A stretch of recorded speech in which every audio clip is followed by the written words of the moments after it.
سب سے اعلیٰ درجے کا اسلام کیا ہے؟ من سلم المسلمون من لسانہ و یدہ. زندگی میں یہ طے کر لو، کوئی کتنا ہی تمہیں دکھ پہنچائے، کوئی کتنا ہی تمہاری بےعزتی کرے، چپ ہو جاؤ، سہ جاؤ. مرنے والے کی کیا عزت، کیا ذلت. میں نے تو مر کے دیکھا ہے. مجھے یہ حدیث سمجھ میں آئی ہے بڑی اچھی طرح، موتو قبل ان تموتو، کہ مرنے سے پہلے مر جاؤ. اس وقت اگر میں مر جاتا تو مجھے کوئی گالیاں دیتا تو مجھے کیا نقصان تھا، اور مجھے کوئی نعرے لگاتا میرے لیے تو میرا کیا نفع تھا. تو مرنے سے پہلے مر جاؤ. کوئی تمہیں برا بھلا کہے تو تمہارا کیا نقصان ہے، تمہیں کوئی واہ واہ نعرے لگائے تمہیں کیا نفع ہے. اگر اللہ راضی ہے تو مردہ باد اور زندہ باد سے بے نیاز ہو. ابو ذر رضی اللہ تعالیٰ عنہ کو ایک آدمی نے گالیاں دی تو انہوں نے فرمایا بیٹا ایک گاڑی آگے آ رہی ہے، اس میں گر گیا تو جو کچھ کہہ رہے ہو اس سے بھی زیادہ کا حقدار ہوں، اور اگر پار ہو گیا تو تیری گالیوں سے مجھے کوئی فرق نہیں پڑتا.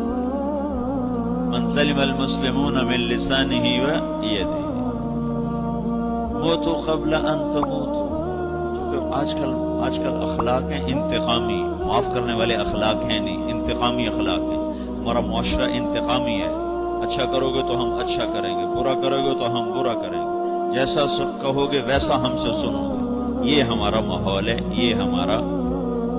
ایک ماں کہہ رہی تھی دوسری ماں کو، میرے پترا کدی کسی نے واسطے سلام نہیں کیتا. بڑے فخر سے کہہ رہی ہے، ہمارے اپنے گاؤں کی بات. میرے پترا کدی نہیں کسی نے واسطے سلام کیتا، مائی جڑا کرے انہوں کریں دے، جڑا نہ کرے انہوں پوچھ دے ہی کوئی نہیں. یہ وہ فخر سے کہہ رہی. جو سب سے بڑا عیب ہے وہ سب سے بڑا فخر بنا. میرے پتروں کدی نہیں کسی نے واسطے سلام کیتا. جب ماں باپ نے یہ سبق دیا تو اولاد کا کیا قصور. ہمارا معاشرہ انتقامی ہے، ایک کی 10 سنانے کا ماحول ہے، تو آپ 100 کی ایک بھی نہ سناؤ. احنف بن قیس رضی اللہ تعالیٰ عنہ پہ ایک آدمی نے چڑھائی کر کہنے لگا ایک سناؤ گے نا تو 10 سنو گے میری طرف سے. تو احنف بن قیس کہنے لگے بھائی تو مجھے 100 بھی سنائے گا نا تو میری طرف سے ایک بھی تو نہیں سنے گا.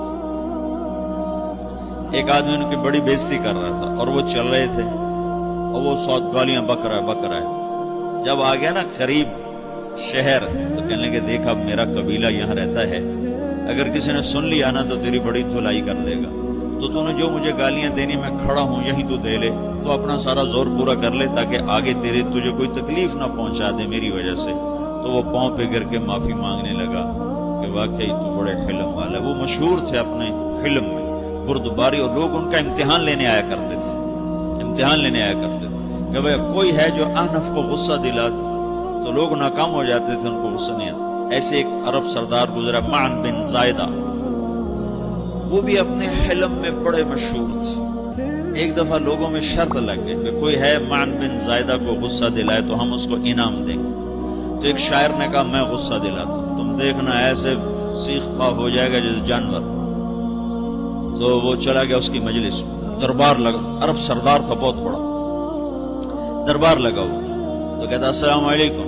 وعلیکم السلام. تو معن بن زائدہ پر ایک دور بڑے فخر کا گزرا تھا، پھر اللہ نے اس کو بہت بڑی سرداری دی. بنو عباس کا بہت بڑا یہ وزیر گورنر تھا. اتذکر اذ لحافک جلد شاۃ اذ نعلاک من جلد البعیر.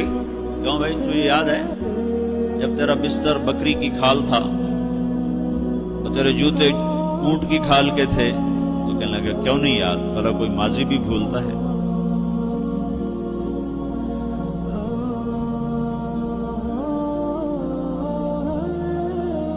کہنے لگا پہلا وار تو خطا کا کہا سبحان الذی اعطاک ملکا وعلمک الجلوس علی السریر.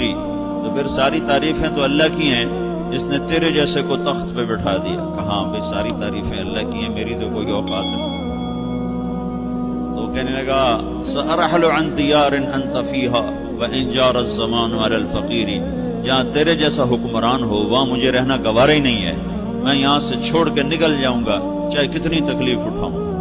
بڑے دربار میں یہ ایک گورنر اور وزیر سے بات ہو رہی ہے تو وہ کہتا ہے اچھا بھائی اگر تو ہمارے پاس رہے گا تو ہم تیرا اکرام کریں گے، اور اگر تو جانا چاہتا ہے تو پھر رافقت کا سلام،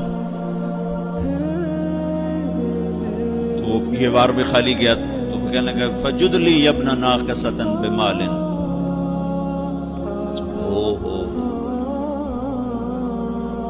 او گندی ماں کے بیٹے مجھے کچھ عطا بھی کر، میں بغیر پیسے کے سفر کیسے کروں؟ عرب کو کسی کو بھی ماں کی گالی دے دینا پھر عرب سردار ہو۔ فجد لی ابن ناقصۃ بمال، بری ماں کے بیٹے مجھے کچھ پیسے بھی دے، میں نے جانا ہے۔ کب اس کو 3000 دے دیا جائے۔ اللہ، تو کہنے لگا قلیل ما آتیتنی و انی لأتمو منک فی الکثیر، یہ تو بہت تھوڑا تو نے دیا ہے، مجھے اور دے۔ کہا اچھا بھائی 3000 اور دے دو۔ تو وہ شاعر کی بھی آنکھیں پھٹ گئیں، کہنے لگا اب ٹھہر جا ٹھہر جا، اب میں تیری اصل تجھے بتاتا ہوں۔ سألت اللہ ان یبکیک ذخرا فما لک فی البریۃ من نذیری، میں اللہ سے دعا کرتا ہوں اللہ تیرے جیسوں کو سلامت رکھے، تیرے جیسا دنیا میں کسی ماں نے جنا ہی کوئی نہیں۔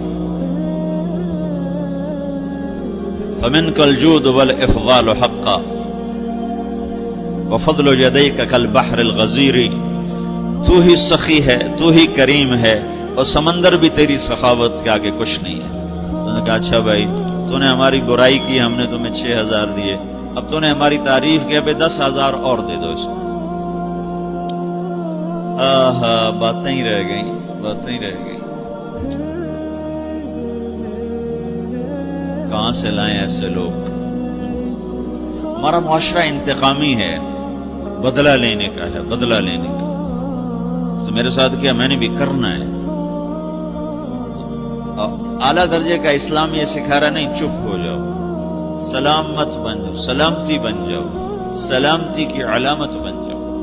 من سلم المسلمون من لسانہ ویدہ۔ اب وہ سوال کرتا ہے یا رسول اللہ ای الایمان افضل، سب سے اعلیٰ درجے کا ایمان کیا ہے؟ اسلام کیا ہے؟ کلمہ، نماز، روزہ، حج، زکات۔ اعلیٰ درجے کا اسلام کیا ہے؟ من سلم المسلمون من لسانہ ویدہ۔ یہ اخلاق کا ادنا درجہ ہے، ادنا درجہ ہے۔ ادنا درجے پر پہنچ کر آپ اسلام میں اعلیٰ درجے پر آ سکتے ہیں۔ وہ سوال کرتا ہے ایمان کیا ہے؟ تو آپ نے کہا اللہ پر، فرشتوں پر، کتابوں پر، رسولوں پر، موت کے بعد کی زندگی پر، تقدیر پر۔ اب ایک اور سائل سوال کرتا ہے ای الایمان افضل، سب سے اعلیٰ درجے کا ایمان کیا ہے؟ تو آپ نے فرمایا حسن الاخلاق، اچھے اخلاق سب سے اعلیٰ درجے کا ایمان ہے۔ جو آدمی اسلام میں، جو آدمی اخلاق میں، جو مرد عورت اخلاق میں ادنا درجے پر ہوتا ہے وہ اسلام میں اعلیٰ درجے پر پہنچتا ہے۔ اب اگر وہ اخلاق میں اعلیٰ درجے پر آ جائے تو اب یہ کہاں پہنچے گا؟ اب یہ کہاں پہنچے گا؟ میرا نبی کہہ رہا ہے سب سے اعلیٰ درجے کا ایمان ہے حسن اخلاق، حسن اخلاق۔ ابو ہریرہ نے پوچھا یا رسول اللہ وما حسن الاخلاق، یہ بھی ایک اور حدیث ہے، یا رسول اللہ حسن اخلاق کیا چیز ہے؟ تو آپ نے 3 چیزیں فرمائیں، تصل من قطعک وتعطی من حرمک وتعفو عمن ظلمک، جو تم سے توڑے نہ تم اس سے جوڑو۔ نہیں کرتا سلام نہ کریں، کوئی ہم چھوٹے باپ کے ہیں؟ ہم تو کبھی بھی نہ کریں، ہم تو کبھی بھی نہ منہ تھوکیں بھی نہیں ہم تو میرا نبی کہہ رہا ہے جو توڑے تم اس سے جوڑو،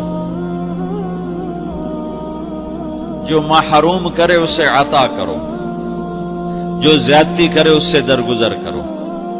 یہ 3 کام جو عورت مرد کر لے گا یہ اخلاق کے اعلیٰ درجے میں ہے۔ جب یہ اخلاق کے اعلیٰ درجے پر پہنچتا ہے تو پھر میرا نبی کیا بشارت دیتا ہے؟ ادنا درجے پر پہنچ کر تو اعلیٰ مسلمان کی بشارت ہے، اور اخلاق میں اعلیٰ درجے پر پہنچ کر میرا نبی کہتا ہے کاد الحلیم ان یکون نبیا، اعلیٰ اخلاق والا بس نبی بنتے بنتے رہ جاتا ہے۔ اعلیٰ اخلاق والا ایسے ہے جیسے کہ نبی، قریب ہے کہ وہ نبی بن جائے، یہ تو ہے نا ترجمہ، لیکن ہم ہمارے اردو میں کہتے ہیں وہ نبی بنتے بنتے بنتے رہ گیا۔ کیا مطلب؟